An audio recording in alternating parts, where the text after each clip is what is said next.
Hello everybody, I'm Bob Spear, and I'd like to talk to you today a little bit about the alto violin. I get many requests from people who have purchased this instrument regarding some very basic questions. How do I hold it? Where does the end pin go? How kind of fingering style should I use, and so forth. So I thought I'd make this little introductory video to give you the very basics of things you can do when you first get your alto violin. For those of you who are just coming by this video and have never heard of the alto violin, it is a large viola. It's tuned like a viola, but the body length running between 19 and 20 inches is too big to play on the shoulder. So it is played vertically on an end pin.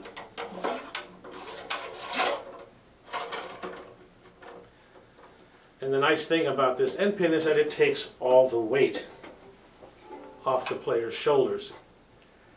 Now, in the bygone years, the alto violin, what we call the alto violin, was known as the tenor viola. And most string writing was in 5 parts rather than 4, and the extra part was the tenor viola part. The small shoulder head held viola, called the alto viola, took the other part. And this was prevalent in music up through about the middle to later portion of Johann Sebastian Bach's lifetime. Then musical tastes changed and the big violas disappeared.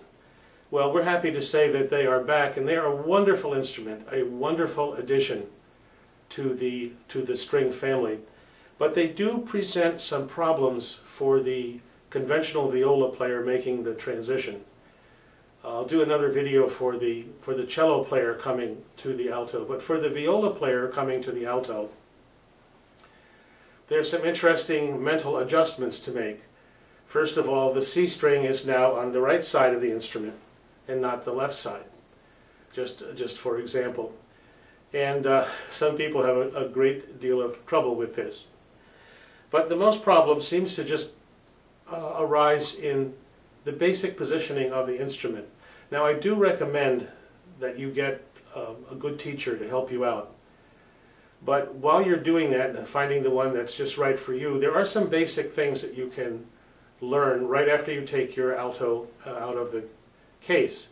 And because I think it is a good idea to instill good habits right from the start. It makes your job much more difficult later on if you have to go and unlearn bad habits first before you can make progress. Now, some of the very basic parts about playing these instruments are things that you might not even consider at first. So let me deal with those at the start. Number one is the chair you sit in. This is very important. If you have long legs, you want to have a taller chair. You want something that tends to pull the knee away from the front of the instrument. So not sit too low and cramped up. I'm right now on a shop stool that I use here in my very messy workshop, and it's rather beaten up, but it has one great advantage in that it is round. So it is very comfortable no matter how I turn my body. So I recommend to you that you get a chair that has a round front.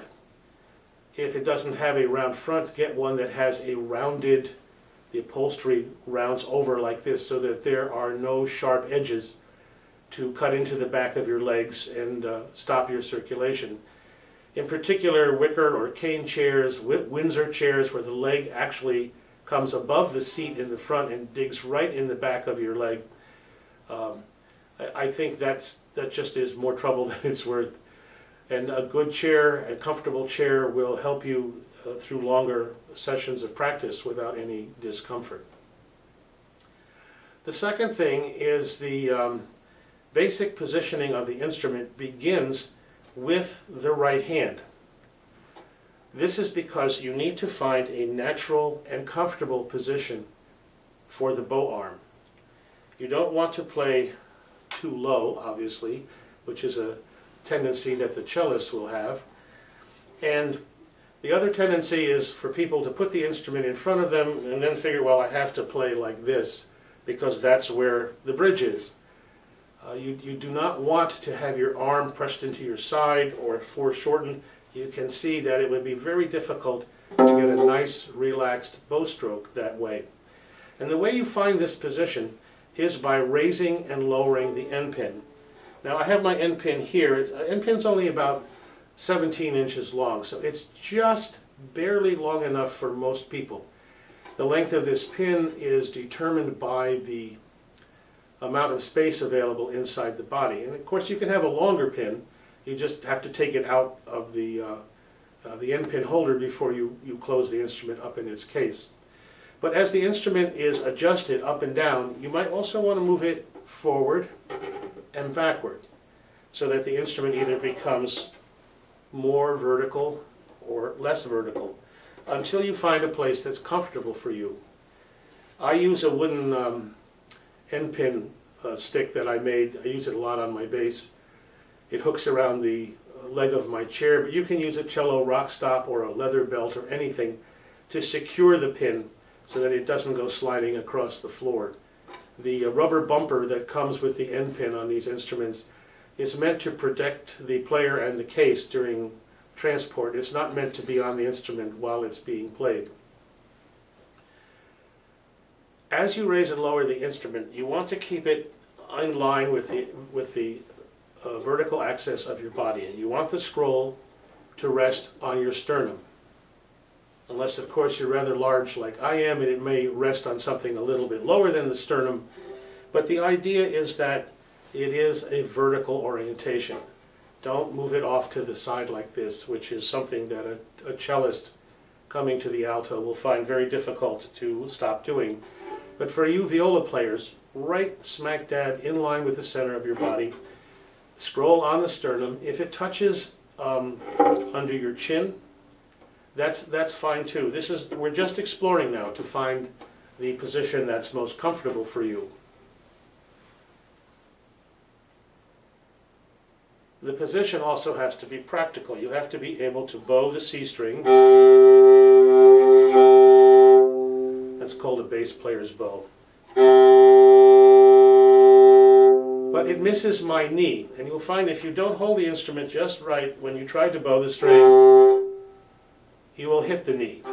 So flat out in front like this, and at a place where you can bow either string, top or bottom, without hitting your knee. The rotation, the instrument will want to do this, and people will say, how do I stabilize it? Well, you just move your knees very slightly to the center, and you take the instrument on the overhanging edge of the back of the plate so that the front of the instrument, that plane is above your knee. And now you're good to go. You have the instrument at the right orientation, it's at the right height, and it's stabilized. And this arm is comfortable for the bow stroke. Very good to instill these habits at the beginning. When this arm is comfortable and in the right place, this arm is just going to naturally fall in the correct position. If you've ever seen a clarinet player, and these guys, they have the best instrument in the orchestra, they play it like this. The arms are down on the sides. If they want, the shoulders can be quite relaxed, and the finger spacing of the hand is natural. You don't have to think much about compressing or the fingers or pushing them apart. Well, that's largely the case here. The hand is on the instrument. The important thing to remember is that the thumb is behind the neck. This is probably going to be the most difficult thing for you violists to overcome when you make this transition, is that you'll want to do the way you do on the viola, and the thumb will come out around the side of the neck.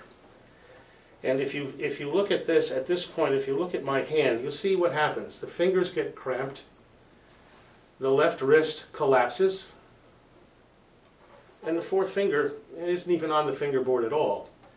So this is obviously going to cause you problems when you learn how to play.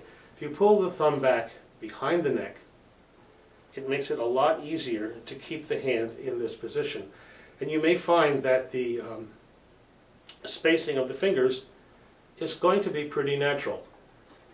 At some point, you're going to have to decide whether you will try to adapt viola fingerings to use on the alto violin, or whether you will adapt the cello style hand for this instrument, or whether you will discover some combination of the two that suits you. We have a number of players out now who use both the alto hand and the cello hand, and some who have done combinations. And there doesn't seem to be a clear favorite. It really just has a lot to do with the size of your hand, the length of your fingers, and what you find easy and comfortable to do. The big argument in favor of the cello hand, of course, is that the instrument's tuned an octave above the cello, so a lot of these passages you'll see that there are logical fingerings. You reach back with the first finger to get the half step. If you stay with the viola hand, you will be reaching up with the second finger. But the minute you do that, see what happens. Even when the thumb is behind the neck, everything starts to bend and collapse. And again, you see how the fourth finger just completely goes off the fingerboard. This is going to make it very hard to use this finger effectively. It will be hard to play in tune. It will be hard to adjust intonation while you're playing, and it will become difficult, at first anyway, to do a vibrato on it. So try as best you can to keep the thumb behind the neck, to keep the hand relaxed and curved this way, not to let the wrist collapse. Because the alto is not as large as a cello, as you play up in the higher positions, your hand is going to want to rotate away anyway. And you will see as you do this, the fourth finger slowly starts leaving the space above the fingerboard. However, when you're down here in the curve of the neck, when your thumb is there, it's time to go into thumb position, and you're in the perfect position to do this. This ability to adapt the cellist technique of thumb position to the alto instrument should not be underestimated, because you can now play to the end of the fingerboard on any string. You can do things on this instrument that you can't do on a conventional viola. You can even play right up to the bridge if you want. It's just something for down the road in this basic video. So just to review briefly, you take the end pin when you first get your instrument and you move it in and out and adjust the height and the inclination of the instrument until you find a comfortable position for your right arm and you don't hit your body and you're not either stretched too far or cramped up in your elbow and shoulder. When that's right, the left hand will go nicely in position. Keep the thumb behind the neck and you'll be good to go.